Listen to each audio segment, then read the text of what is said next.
നമസ്തേ.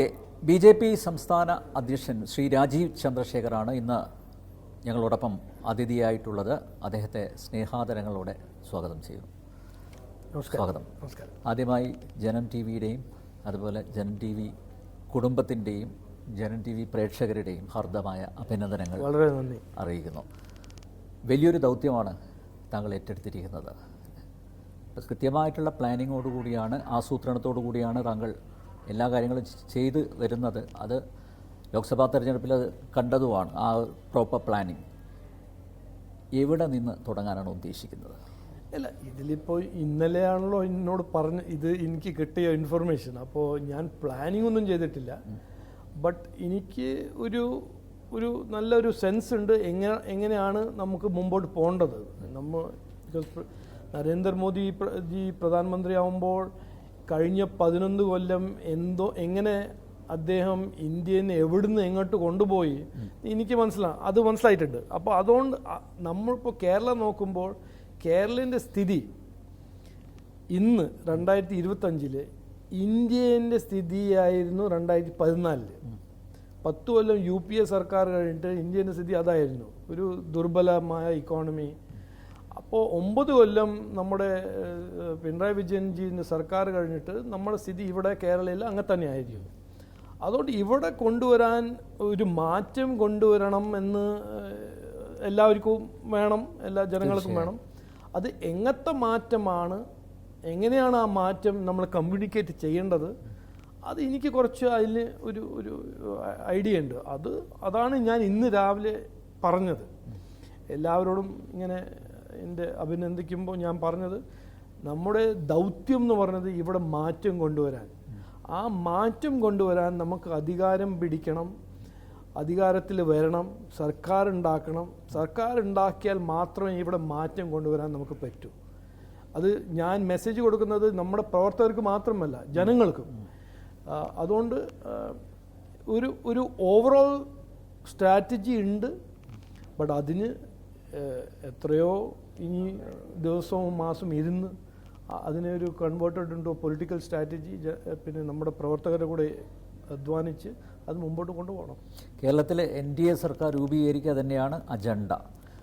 അതിനാണ് താങ്കളെ ഇങ്ങോട്ട് വിട്ടിരിക്കുന്നത്. അതാണ് ഞാൻ ഇന്ന് ഭയങ്കര ഓപ്പണായിട്ട് പറയല്ലേ, എന്നെ അയച്ചിരിക്കുന്നത്, എൻ്റെ ദൗത്യം എന്ന് പറയുന്നത് ഇതാണ്. ഇവിടെ ഒരു BJP NDA സർക്കാർ അധികാരത്തിൽ കൊണ്ടുവരുന്നവരെ ഞാൻ ഇവിടെ നിന്ന് പോവില്ല. വിശ്രമമില്ല. അല്ല, വിശ്രമമല്ല, ഞാൻ ഇവിടുന്ന് പോവില്ല. അതാണ് ഞങ്ങളുടെ ദൗത്യം, നമ്മളെല്ലാവരും ദൗത്യം എന്ന് പാർട്ടിയിൽ ഞാൻ പറഞ്ഞു. BJPക്ക് വളരെ പോസിറ്റീവായിട്ടുള്ള ഒരു അറ്റ്മോസ്ഫിയറാണ് ഇപ്പോൾ കേരളത്തിലുള്ളത്, അല്ലേ? 90% വോട്ട് ഷെയർ. എൻ്റെ അസസ്മെൻറ്റ് കുറച്ചൊരു അത് ഞാൻ കോൺട്രഡിക്റ്റ് ചെയ്യുന്നില്ല. എൻ്റെ അസസ്മെൻറ്റ് ഇങ്ങനെയാണ്. ഈ LDFും UDFും 72 കൊല്ലം ഭരിച്ചിട്ടുണ്ട്. അവരുടെ ഭരണം ഇന്ന് നോക്കുമ്പോൾ കോൺഗ്രസിൻ്റെ കർണാടക ഭരണമാണോ, കോൺഗ്രസിൻ്റെ ഹിമാചൽ ഭരണമാണോ, ലെഫ്റ്റിൻ്റെ കേരള ഭരണമാണോ, ഒരു വ്യത്യാസമില്ല. എല്ലാ സ്റ്റേറ്റിലും ഒരു കോമൺ പാറ്റേൺ. ഈ ഇന്ത്യ അലയൻസ് ഭരിക്കുന്ന എല്ലാ സ്റ്റേറ്റും ഒരു ഇക്കണോമിക് ബാങ്ക്രപ്സി. അവർ കൊടുക്കുന്ന വാഗ്ദാനമൊന്നും അവർക്ക് ചെയ്യാൻ പറ്റുന്നില്ല. ഡെവലപ്മെൻറ്റിന് കാശില്ല. കടം വാങ്ങിച്ചാണ് അവർ ജീവിക്കുന്നത്. ഇന്ന് റീസെൻ്റ്ലി 3 ദിവസം മുമ്പേ തെലങ്കാനയുടെ ചീഫ് മിനിസ്റ്ററും പറയുന്നു, എനിക്ക് പിന്നെ ഗവൺമെൻറ് എംപ്ലോയീസിന് അലവൻസ് കൊടുക്കാൻ കാശില്ല, കടം വാങ്ങിച്ചില്ലെങ്കിൽ എനിക്ക് അവിടെ കാശ് കൊടുക്കാൻ പറ്റില്ല. അതുകൊണ്ട് ഇവരെല്ലാവരും അവരുടെ ഞാൻ പറഞ്ഞ ഒരു അഴിമതിൻ്റെ ഒരു പോളിറ്റിക്സിൻ്റെ കാരണം അവരെല്ലാവരുടെയും ഇക്കണോമി ബാങ്ക്രപ്റ്റ് ആയിരിക്കണം. അതേ സമയത്ത് നമ്മുടെ നരേന്ദ്രമോദിജി മാനേജ് ചെയ്യുന്ന സംസ്ഥാന സർക്കാരാണോ കേന്ദ്ര സർക്കാരാണോ, അവരുടെ ഇക്കോണമി എല്ലാം നന്നായി ബൂം ചെയ്യുന്നുണ്ട്. അതുകൊണ്ട് ഇതാണ് ശരിക്കും ജനങ്ങളുടെ അടുത്ത് എത്തിക്കേണ്ടത്. അവരോട് ഇതാണ് ഈ മെസ്സേജ്. ഇവിടുത്തെ കുട്ടികൾക്ക് തൊഴിൽ വേണമെങ്കിൽ ഇൻവെസ്റ്റ്മെൻറ്റ് വരണം. ഇൻവെസ്റ്റ്മെൻറ്റ് വരണമെങ്കിൽ ഇവിടുത്തെ ഇക്കോണമി സ്ട്രോങ് ആവണം. ആ ഇക്കോണമി സ്ട്രോങ് ആവണമെങ്കിൽ ഇത് UDFും LDFിന് കഴിയാൻ പറ്റുന്ന സാധനമല്ല. അവർ ഇതുവരെ ഓപ്പർച്യൂണിറ്റി കൊടുക്കുമ്പോൾ, അവസരം കൊടുക്കുമ്പോൾ ജനങ്ങൾ അവസരം കൊടുത്തില്ല. 70 കൊല്ലം അവർ ചെയ്തില്ല. ഇനി ഒരു അവസരം കൊടുത്ത് കേരളത്തിൻ്റെ ഒരു ട്രജക്ടറി, ഡെവലപ്മെൻറ്റ് ട്രജക്ടറി മാറ്റുകയാണെങ്കിൽ അത് എൻ ഡി എ മാത്രമേ ചെയ്യാൻ പറ്റുള്ളൂ. ലുക്ക്, കേരളത്തിലെ ജനങ്ങൾ മാറി ചിന്തിക്കുമോ? നോക്കൂ, ഒന്നുകിൽ LDF അല്ലെങ്കിൽ UDF. പക്ഷേ ഇപ്പോൾ കഴിഞ്ഞ 2 വർഷമായിട്ട് പിണറായി തന്നെ ഭരിക്കുകയാണ്. അതെ, ഓപ്പോസിഷൻ വെരി വീക്ക്. അവിടെയാണ് BJPക്ക് വളരെ ഒരു പ്രിഡോമിനന്റ്. അതൊന്ന് രണ്ടാമത്തത് LDF-ഉം UDF-ലും ഒരു വ്യത്യാസമില്ല. പണ്ട് കാലത്തെല്ലാം ശരിക്കും നമ്മൾ പൊളിറ്റിക്കൽ സയൻസ് എല്ലാം പഠിച്ച് ഒരു 20 കൊല്ലം മുമ്പെല്ലാം പഠിക്കുമ്പോൾ ലെഫ്റ്റ് ഒരു ആക്രമണത്തിൻ്റെ ഒരു ഐഡിയോളജി ആയിരുന്നു, ഒരു വയലൻസ്, ഇൻറ്റിമിഡേഷൻ. കോൺഗ്രസ് എന്ന് പറഞ്ഞാൽ അഴിമതി, കറപ്ഷൻ, ലാൻഡ് ഗ്രാബ്. ഇതിപ്പോൾ രണ്ടും ചെയ്യുന്നുണ്ട്. CPM-ലുണ്ട് അഴിമതി, CPM-ലുണ്ട് ഡൈനസ്റ്റി, ഇവിടെയുണ്ട് അഴിമതി, ഇവിടെയുണ്ട് വയലൻസ്. അതുകൊണ്ട് ഈ ജനങ്ങളുടെ മനസ്സിൽ, അക്കോർഡിംഗ് ടു മീ, അവർ നോക്കുമ്പോൾ ഈ ഇന്ത്യ അലയൻസിൻ്റെ 2 പാർട്ട്ണറിൻ്റെ ഇക്കണോമിക് ഐഡിയോളജിയും ഈ ഭാവിയെ പറ്റി വിചാരിക്കുമ്പോൾ ഇവർ രണ്ടാളും ഒരു വ്യത്യാസമില്ല എന്ന് ജനങ്ങൾ തീരുമാനിച്ചു കഴിഞ്ഞു. അതുകൊണ്ടാണ് ലെഫ്റ്റിൻ്റെ വോട്ട് ഷെയർ എല്ലായിടത്തും ഡ്രോപ്പ് ആവുന്നത്. കോൺഗ്രസിൻ്റെ ഒരു മനസ്സിൽ ഇതൊരു ഓപ്പർച്യൂണിറ്റി ആയിട്ടാണ് അവർ കാണുന്നത്. ലെഫ്റ്റ് വീക്കം ചെയ്താൽ നമ്മളാണ് ജയിക്കാൻ പോകുന്നത്. അക്കോർഡിംഗ് ടു മീ അത് അങ്ങനെ ഒരു സിമ്പിൾ കാൽക്കുലേഷൻ ഒന്നല്ല. ജനങ്ങളുടെ മുമ്പിൽ ഇവർ രണ്ടാളും ഒരു മാത്രമായ ഒരു സ്ഥിതിയാണെങ്കിൽ അവർ കോൺഗ്രസിനെ പിക്ക് ചെയ്യും. ബട്ട് ഇത് മൂന്നാമത്തെ ഒരു ഓപ്ഷൻ ഉണ്ട്, which is actually the second option. ആ ഓപ്ഷനാണ് NDA. അല്ല, എന്തൊക്കെയാണ് തടസ്സങ്ങൾ? ഇപ്പോൾ താങ്കളുടെ കാഴ്ചപ്പാടിൽ BJPയുടെ സ്ട്രെങ്ത് എന്താണ്? കേരളത്തിലെ BJPയുടെ ദൗർബല്യം എന്താണ്? വീക്ക്നെസ് എന്താണ്? അല്ല, സ്ട്രെങ്ത് നമ്മുടെ ഐഡിയോളജി, സ്ട്രെങ്ത് നമ്മുടെ ഒരു ട്രാക്ക് റെക്കോർഡ്. ഈ 15 കൊല്ലം ഇന്ത്യ ഒരു ഫ്രജൈൽ 5 ഇക്കോണമിന്ന് ഒരു ടോപ്പ് 4 ഇക്കോണമി ആക്കിയത് നമ്മുടെ പ്രധാനമന്ത്രി നരേന്ദ്രമോദിജീൻ്റെ ഇക്കണോമിക് പോളിസീസും ഒരു ഗുഡ് ഗവർണൻസും അതായിരുന്നില്ലേ? അതാണ് സ്റ്റേറ്റിൽ കൊണ്ടുവരാൻ ഞങ്ങൾ ആഗ്രഹിക്കുന്നത്.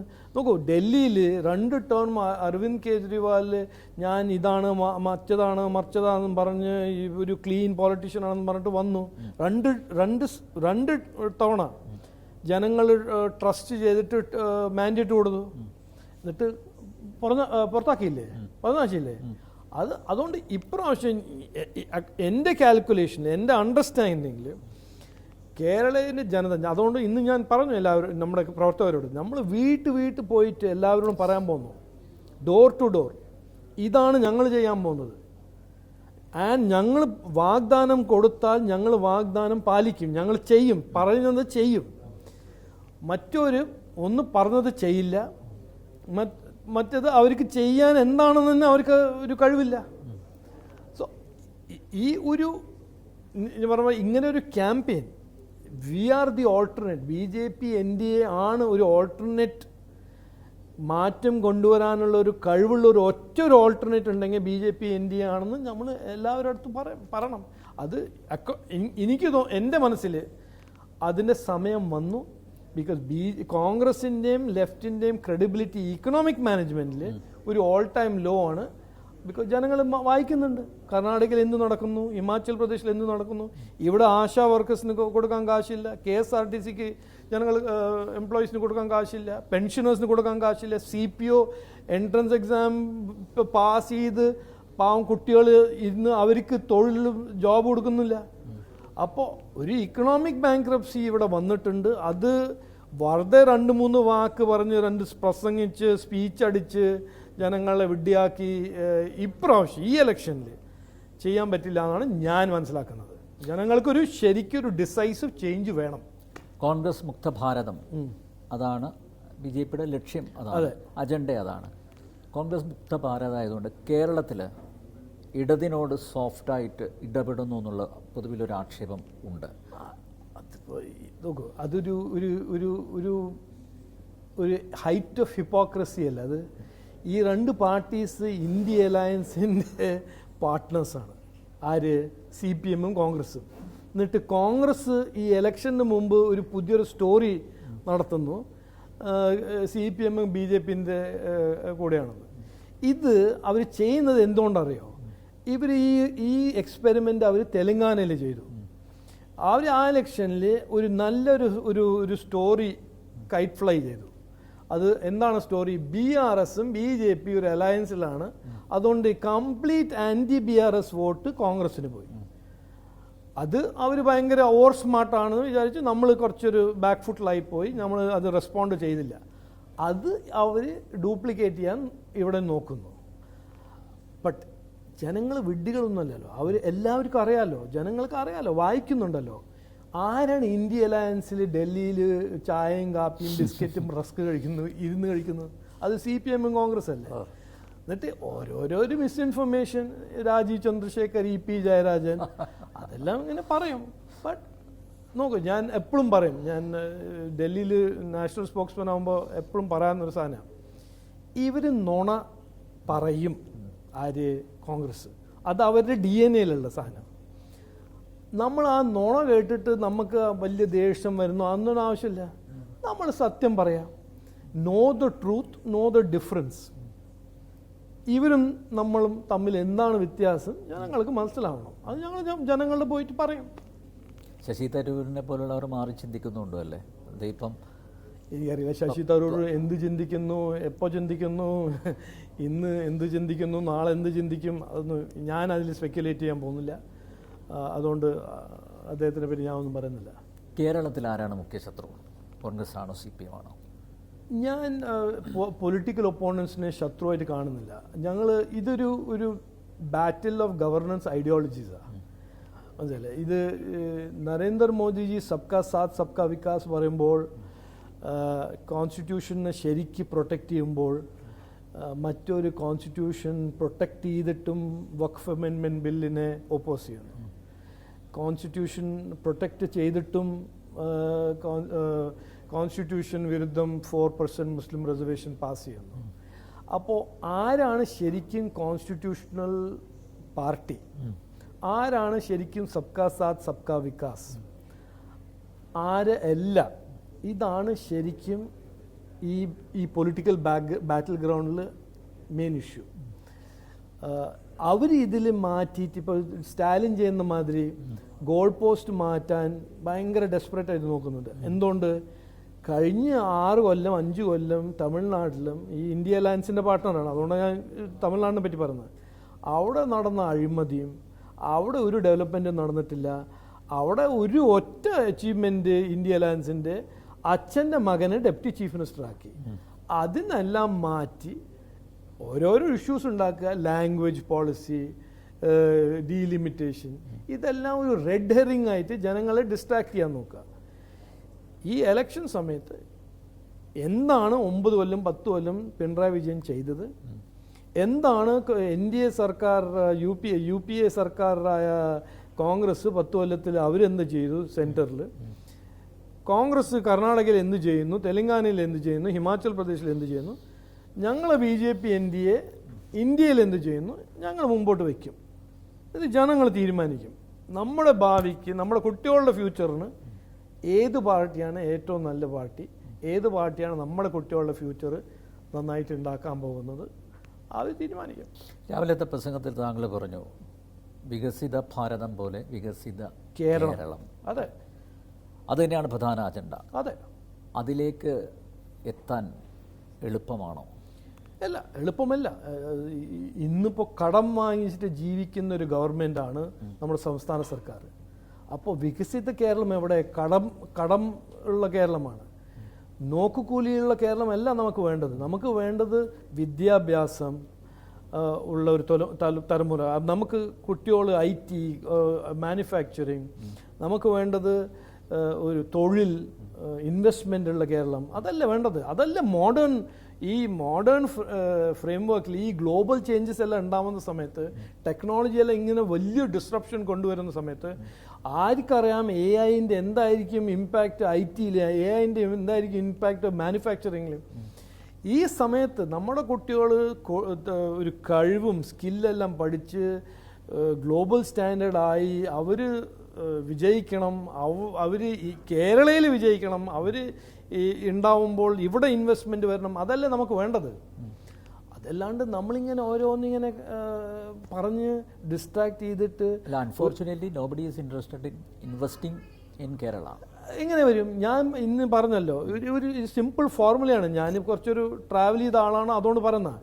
ഇന്ന് ആരോടും ചോദിച്ചാൽ, ആരാണെങ്കിലും ചോദിച്ചാൽ, ഒരു വലിയ മൾട്ടിനാഷണലോട് ചോദിച്ചാൽ, വേർ വിൽ യു ഇൻവെസ്റ്റ്, എവിടെയാണ് നിങ്ങളുടെ ഇൻവെസ്റ്റ്മെൻറ്റ് പോകാൻ പോകുന്നത്? അവർ ഒരു സിമ്പിൾ ആൻസറാണ്, ഞങ്ങളുടെ ഇൻവെസ്റ്റ്മെൻറ്റ് പോകുന്നത് ടാലൻറ്റ് ഉള്ള സ്ഥലത്ത്. ടാലൻറ്റ് പോകുന്നത് ഓപ്പർച്യൂണിറ്റി, അവസരമുള്ള സ്ഥലത്ത്. നമ്മുടെ നാട്ടിൽ അവസരങ്ങളില്ല, ഓപ്പർച്യൂണിറ്റി. അതുകൊണ്ട് ഉള്ള ടാലൻ്റ് എല്ലാം പോകുന്നത് അവസരങ്ങളുള്ള സംസ്ഥാനത്തും അല്ലെങ്കിൽ പുറത്ത്. ടാലൻ്റ് ഇല്ലെങ്കിൽ നമ്മുടെ അടുത്ത് എന്താ ഉള്ളത്? ഈ മോഡേൺ ഒരു വേൾഡിൽ യൂത്ത് ആൻഡ് ടാലൻ്റ് ആണ് ഒരു രാഷ്ട്രത്തിൻ്റെയും ഒരു സംസ്ഥാനത്തിൻ്റെ ഏറ്റവും വലിയ ആസറ്റ്. ആ യൂത്ത് നഴ്സാണോ, യൂത്ത് ഡോക്ടറാണോ, യൂത്ത് ടെക്നോളജിസ്റ്റ് ആണോ, യൂത്ത് മാനുഫാക്ചറിങ് എഞ്ചിനീയർ ആണോ, യൂത്ത് AI എഞ്ചിനീയർ ആണോ, എന്താണെങ്കിലും ആ യൂത്ത് ആണ് ഒരു മാഗ്നറ്റ് ഇൻവെസ്റ്റ്മെന്റ് കൊണ്ടുവരാൻ. നമ്മുടെ യൂത്ത് എല്ലാം പുറത്തു പോവുകയാണെങ്കിൽ എങ്ങനെ ഇൻവെസ്റ്റ്മെന്റ് വരും? ഈ നോക്കൂലി കണ്ടിട്ടോ അത്. സോ അതാണ് ഞാൻ പറയാൻ ആഗ്രഹിക്കുന്നത്. നമ്മൾ ഈ കയറാൻ പോകുന്ന ഈ ഒരു പുതിയ ഒരു ഏജിൽ ഈ പഴയ കേരള മോഡൽ ഭയങ്കര അൺകമ്പറ്റീവും ഇറലവൻ്റ് ആവാൻ പോവുക. അത് മാത്രമല്ല, ഒരു വീക്ക് ഇക്കോണമി, കടം വാങ്ങിച്ച് നിൽക്കുന്ന ഇക്കോണമി, ആരുടെ ജീവിതത്തിലും ഒരു വ്യത്യാസം കൊണ്ടുവരാൻ പറ്റില്ല. ഇന്നും നമ്മുടെ തീരദേശത്തെ മത്സ്യത്തൊഴിലാളികൾക്ക് കടലാക്രമണം എന്ന് പറഞ്ഞ സാധനത്തിൽ ഒരു ഡിഫൻസും ഇല്ല. അതേ സമയത്ത് തമിഴ്നാടുവിൻ്റെ തീരദേശത്തെ ജനങ്ങൾക്ക് അവിടെ എല്ലാ കടലാക്രമണത്തിൻ്റെ ഇൻഫ്രാസ്ട്രക്ചർ ഉണ്ടാക്കി വെച്ചിട്ടുണ്ട്. എന്തുകൊണ്ട്? ഇത് സെയിം ഇന്ത്യയല്ലേ?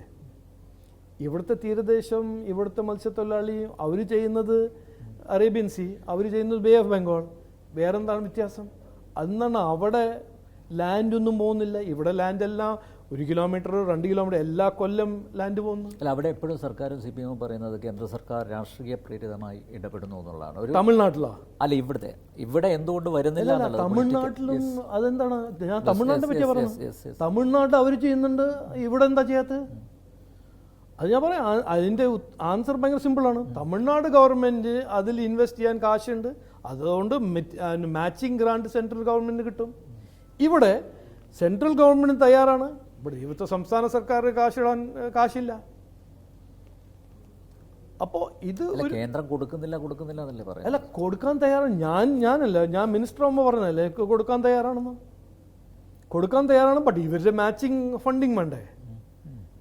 അതല്ലേ ഈ സെൻട്രൽ ഗവൺമെൻറ് സ്റ്റേറ്റ് ഗവൺമെൻറ്റിൻ്റെ ജോയിൻറ്റ് സ്കീമിൻ്റെ ഡിസൈൻ എന്താ വെച്ചാൽ, സെൻട്രൽ ഗവൺമെൻറ് X% കൊടുത്താൽ സ്റ്റേറ്റ് ഗവൺമെൻറ് മാച്ചിങ് % കൊടുക്കണം. അതുകൊണ്ട് ഇൻവെസ്റ്റ് ചെയ്തിട്ട് പ്രോജക്റ്റ് കംപ്ലീറ്റ് ചെയ്യണം. ഇവർക്ക് കാശില്ല, അതുകൊണ്ടല്ലേ കടം വാങ്ങുന്നത്. കാശില്ലാത്തത് മാത്രമാണോ പ്രശ്നം? കൃത്യസമയത്ത് ഇവർ പദ്ധതികൾ കൊടുക്കുന്നില്ല. കാശില്ല, അല്ലെങ്കിൽ അവർക്ക് താല്പര്യമില്ല. കൊടുത്ത ഫണ്ട് ഡൈവേർട്ട് ചെയ്യുന്നു എന്നുള്ള പരാതിയുണ്ട്. അതെല്ലാം നമുക്ക് കണ്ടുപിടിക്കണം.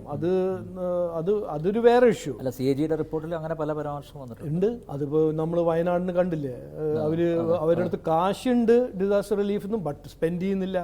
അത് എന്തുകൊണ്ട് സ്പെൻഡ് ചെയ്യുന്നില്ല? അതിൻ്റെ അവർ ശരിക്കൊരു ആൻസർ തന്നില്ലെങ്കിൽ നമുക്ക് എന്താണ് കൺക്ലൂഷൻ? അവർ ഡൈവേർട്ട് ചെയ്തു. അല്ലെങ്കിൽ എന്താ യൂട്ടിലൈസേഷൻ സർട്ടിഫിക്കറ്റ് കൊടുക്കാൻ ഒരു എന്താണ് ഡൗട്ട്? കൊടുക്കണ്ടേ? അതുകൊണ്ട് ഇത് ഒരു സസ്റ്റൈനബിൾ മോഡലല്ല. അത് വിടും. ഞാനിപ്പോൾ അവരെ ക്രിട്ടിസൈസ് ചെയ്യാനല്ല ഇറങ്ങിയിരിക്കുന്നത്. അത് ജനങ്ങൾക്ക് അറിയാം. അത് എനിക്ക് പറയേണ്ട ഒരു ആവശ്യമില്ല. ശരിക്കും CPMൻ്റെയും കോൺഗ്രസിൻ്റെയും ഇക്കണോമിക് മാനേജ്മെൻറ്റിനെ പറ്റി ഞാൻ ഫ്ലൈറ്റിൽ കയറി എൻ്റെ കൂടെ ഇരിക്കുന്ന ആൾക്കാർ തന്നെത്താൻ അവരെന്നെ എന്നെ എഡ്യൂക്കേറ്റ് ചെയ്യും.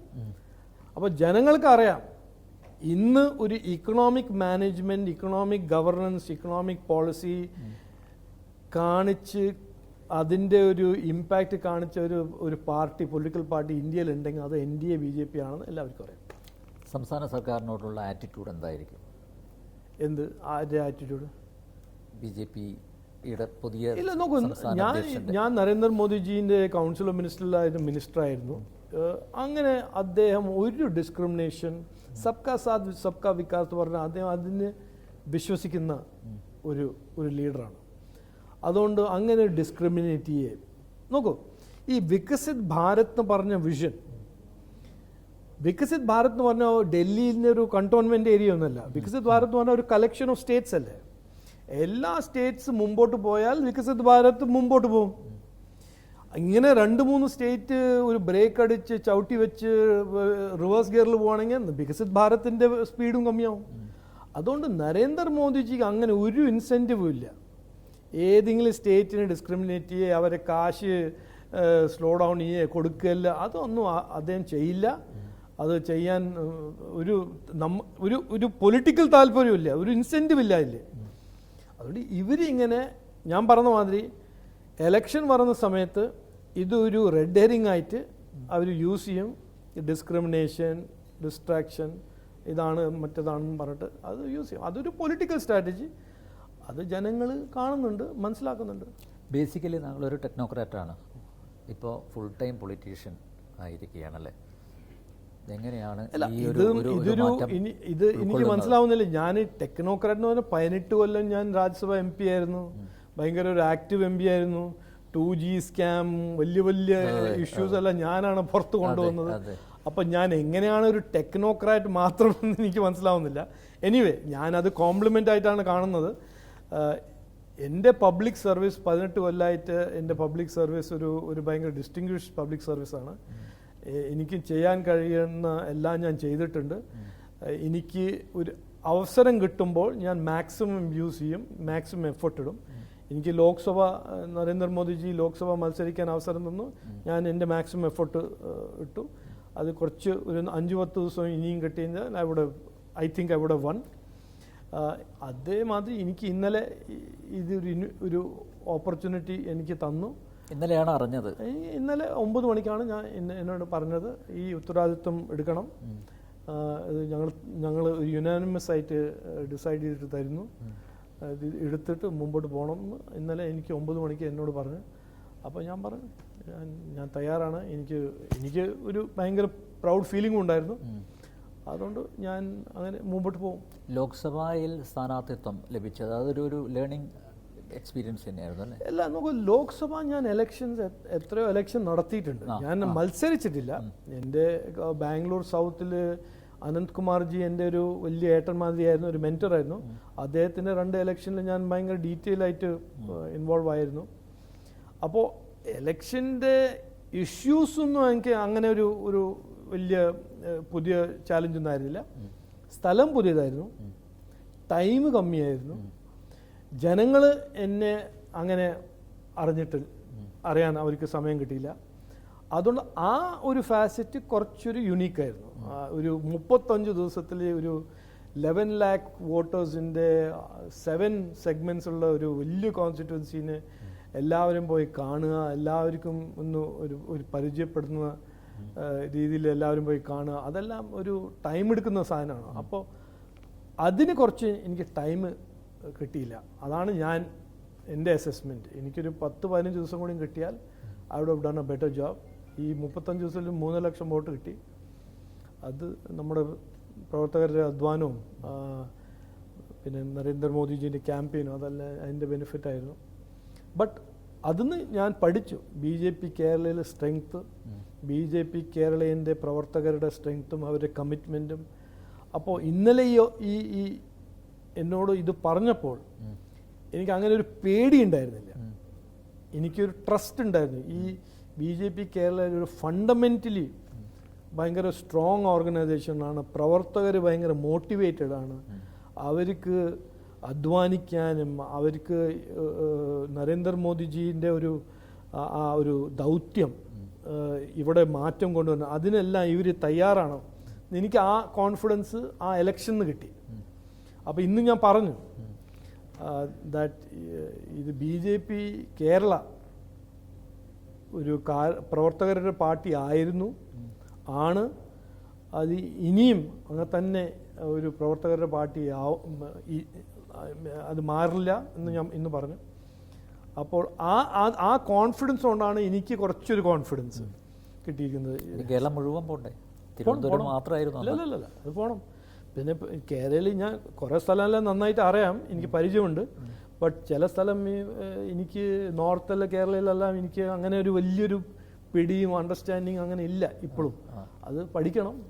അപ്പോൾ അത് ഞാൻ തയ്യാറാണ് പഠിക്കാനും മനസ്സിലാക്കാനും. കേരളത്തിലെ ക്രിസ്ത്യാനികൾക്ക് BJP-യോടുള്ള ഐക്യം വലിയൊരളവോളം മാറിയിട്ടുണ്ട്. പക്ഷേ മുസ്ലിംസ് കമ്മ്യൂണിറ്റിയിലേക്ക് ഇപ്പോഴും കടന്നു ചെല്ലാൻ സാധിക്കുന്നില്ല.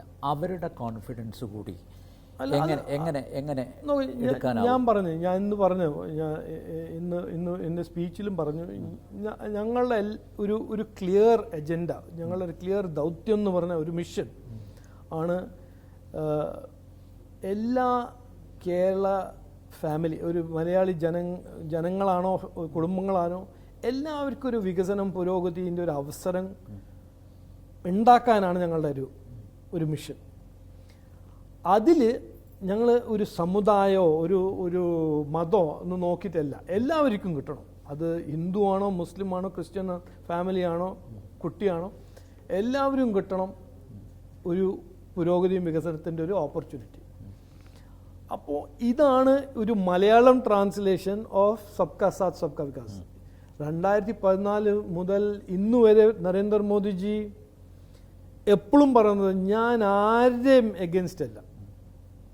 ഏത് മതമാണോ, ഒരു കമ്മ്യൂണിറ്റിയാണോ, ഒരു കാസ്റ്റാണോ, ഞാൻ എല്ലാവരുടെയും കൂടെയാണ്, പിന്തുണയോടെയാണ് ഞാൻ മുമ്പോട്ട് കൊണ്ടുപോകാൻ പോകുന്നത്. എല്ലാവർക്കും ഒരു അവസരം കൊടുക്കാൻ ആണ് ഞാൻ അധ്വാനിക്കുന്നത്. അത് ഞാൻ ഇവിടെ പറയും. ഇവിടെ കുറച്ചൊരു ഡിഫറൻസ് ഉണ്ട്. ഇവിടെ 10, 20, 35 കൊല്ലമായിട്ട് ഇവിടെ ഈ ലെഫ്റ്റിൻ്റെയും കോൺഗ്രസിൻ്റെ ഒരു പ്രൊപ്പഗാൻഡ നടന്നിട്ടുണ്ട്. സംഘ് പരിവാർ ആൻറ്റി ഇതാണ്, സംഘ് പരിവാർ ഇതാണ്. അതുകൊണ്ട് കുറച്ചെല്ലാം ജനങ്ങളുടെ ഈ മൈനോറിറ്റി കമ്മ്യൂണിസ്റ്റിൽ അതൊരു ഒരു ഇമ്പാക്റ്റ് ഉണ്ടാക്കിയിട്ടുണ്ട്. അതിന് സൊല്യൂഷൻ അവരെ പോയി കാണുക, ഞാൻ പറഞ്ഞ മാതിരി അവരോട് സത്യം എന്താണ്, ട്രൂത്ത് കാണിച്ചു കൊടുക്കുക, ഫാക്റ്റ് എന്താണ്, ഞങ്ങളുടെ ഐഡിയോളജി എന്താണ്, ഞങ്ങൾ ചെയ്തത് എന്താണ്, ആരും കൂടെയും ഡിസ്ക്രിമിനേറ്റ് ചെയ്തിട്ടില്ല. ഞങ്ങൾ എല്ലാവർക്കും ഒരേ സമാനം കോൺസ്റ്റിറ്റ്യൂഷണൽ വാല്യൂസിൻ്റെ ബേസിസിലാണ് ഞങ്ങളുടെ ഐഡിയോളജി ബിൽഡ് ചെയ്തിരിക്കുന്നത്. അതെ, ഞാൻ ഹിന്ദുവാണ്, ഞാനൊരു പ്രൗഡ് ഹിന്ദുവാണ്. അതുകൊണ്ട് ഞാൻ ആരും എഗൻസ്റ്റ് അല്ല. അത് ഞങ്ങൾ പറഞ്ഞ് എല്ലാവരോടും മനസ്സിലാക്കണം. അപ്പോൾ ആ ഒരു പ്രോപ്പഗാൻഡ ക്രിസ്ത്യൻസിനെയും ഇമ്പാക്റ്റ് ചെയ്തിരുന്നു, മുസ്ലിംസിനെയും ഇമ്പാക്റ്റ് ചെയ്തു. ക്രിസ്ത്യൻസ് ഇപ്പോൾ മനസ്സിലാക്കുന്നുണ്ട് എന്താണ് സത്യം. ഞാൻ എൻ്റെ ലോക്സഭാ ഇലക്ഷൻ്റെ സമയത്ത് എല്ലാ മുസ്ലിം പള്ളിയിൽ കയറി ഇറങ്ങി ആളല്ലേ. അപ്പം ഞാൻ എല്ലാവരോടും പറഞ്ഞു, ഞങ്ങളെ വർഗീയവാദി എന്ന് വിളിക്കുന്നത് ഒരു ഏറ്റവും വലിയ തെറ്റാണ്. എന്നെല്ലാം വർഗീയവാദി എന്ന് വിളിക്കുന്നത് ഞാനൊരു പട്ടാളക്കാരൻ്റെ മകനാണ്. ഞങ്ങളെല്ലാവരും ഒരു India is great, India is diverse എന്ന് പഠിച്ച് വളർന്ന ആൾക്കാരല്ലേ. അപ്പോൾ അതെല്ലാം നമുക്ക് എക്സ്പ്ലെയിൻ ചെയ്യണം, മനസ്സിലാക്കണം. പുതിയൊരു ടീം ഉണ്ടാവുമോ കൂടെ? അതെല്ലാം നാച്ചുറലായിട്ട് പുതിയ ടീം പഴയ ടീം അങ്ങനെയൊന്നുമില്ല. ഒരു ടീം ഉണ്ടാവും, BJPൻ്റെ ടീമായിരിക്കും.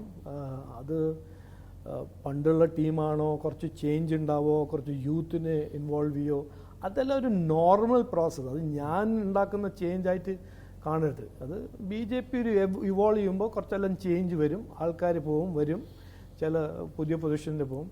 ബട്ട് BJP ഒരു എൻറ്റിറ്റി ആയിട്ട് ഒരു കോൺസ്റ്റൻ്റ് ആണ്. ഞങ്ങളുടെ ഐഡിയോളജി, ഞങ്ങളുടെ അപ്രോച്ച് ഒരു വ്യത്യാസവും ചേഞ്ച് ഉണ്ടാവില്ല. ഞങ്ങൾ ജനങ്ങളെ സേവിക്കും. ജനങ്ങളെ സേവന അവരുടെ ജീവിതത്തിൽ വ്യത്യാസം കൊണ്ടുവരാനാണ് ഞങ്ങൾ നന്നായി അധ്വാനിക്കും. അവരുടെ കോൺഫിഡൻസും ട്രസ്റ്റ് കിട്ടാൻ എന്ത് വേണമെങ്കിലും ചെയ്യും. ഒരിക്കൽ കൂടി എല്ലാ ആശംസകളും നേരുന്നു. All the very best. Thank you.